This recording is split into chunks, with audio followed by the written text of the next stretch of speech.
Joining me on Culture Wars is Rowan Dean, editor of The Spectator Australia and host of Outsiders on Sky News every Sunday at 9 a.m. I never miss it. Rowan, do you like this idea of the government stepping in and draining the batteries of tens of thousands of electric cars to save the electricity system it's ruined with its global warming policies from blacking out?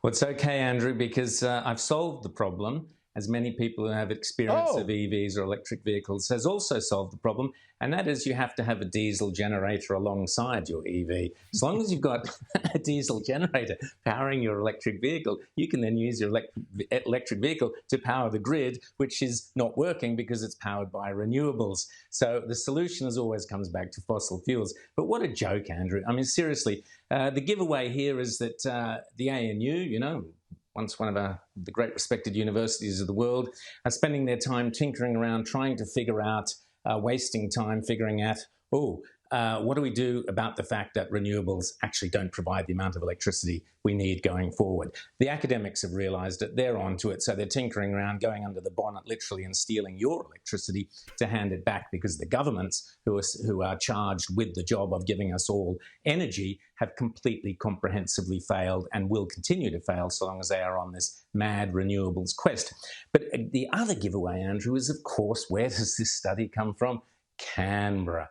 Now, what's the great thing about Canberra? It doesn't actually produce anything. It has this sea of money that it floats around, and there's endless money there, and they take this bit of money and that bit of money. They never actually produce anything. So the Canberra mindset is it's all there. The electricity is all there. Don't worry about generating it. It's all there. Let's take it from this car and put it over there. Or let's take it from this battery and put it over there. Or let's take it from this dam up in the snowy and put it down there. The energy's all there. Let's just move it around. We don't actually ever generate it. And the joke is, as you brilliantly spelled out, can you imagine? I mean, file this under the what could possibly go wrong basket. You've got a once in a 5-year emergency. That's what the academic told us. You've got your once in 5-year emergency. Who knows what it is? Could be a bushfire, could be a flood, could be an earthquake, who knows?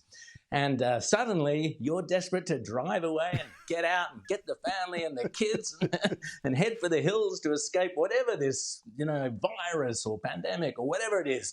And the car won't get out of the garage because Chris Bowen has nicked all the energy to compensate for the fact that none of his renewable energy is providing the energy needed in these circumstances. Andrew, it's a huge joke, but it's philosophically... Sorry, you go. Well, no, philosophically, let me get you on that one, because there's another aspect of this that I only touched on there, Rowan.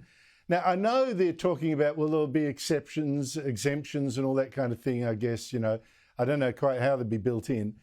But the idea of governments treating your property, in this case, your car, as their battery. Precisely.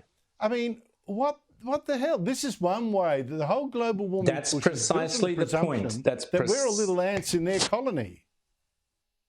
That's precisely the point. And I've always said it's not a left-right paradigm. It's the individual versus the collectivist mindset. Labor have the collectivist mindset where we're just bees or worker drones or ants or whatever. The collective, the state owns everything. The state owns your car, owns your energy, owns your home. Don't worry, it won't be long before they're draining electricity out of your home. I'm sure they figured out how to do that with smart meters or whatever else it is. So they own you entirely, including your energy. You have no agency, no individuality. That is the collectivist Labor mindset. Well, it goes further than that, Rowan. I want to switch to another issue, but it's the same thing. Labor also thinks it owns the obedience of its MPs. If Labor decides something, you're a rat. If you break break out and speak your mind, and it's against the party lines. We saw that with Senator Fatima Payman quitting the Labor Party last week because it wouldn't let her vote for a Palestinian state right now. Now, I wish other Labor MPs would also tell us what they really think, but about something important affecting Australians. And you take MP Dr. Andrew Charlton. You've talked about him on your show. Rising star, used to be Kevin Rudd's chief economics advisor, made a mozza, representing a working class suburb now. In 2011, he wrote a long essay on nuclear power renewables, saying in Australia, the objective of transferring to 100% renewable energy in the near future is a pipe dream Clean energy will cost vastly more than energy from fossil fuels, and nuclear is cheaper and more reliable than renewable energy. But Rowan, now that he's a Labor MP, he's got to parrot the stupid party line against nuclear, against the Liberals' plan for 7 nuclear power plants, and here he is selling his soul. This is not a plan for Australia's energy transition. It's a plan to do nothing and maintain coal. The truth is that Peter Dutton has never been serious about climate change. This is a proposal to maintain coal for 15 years plus.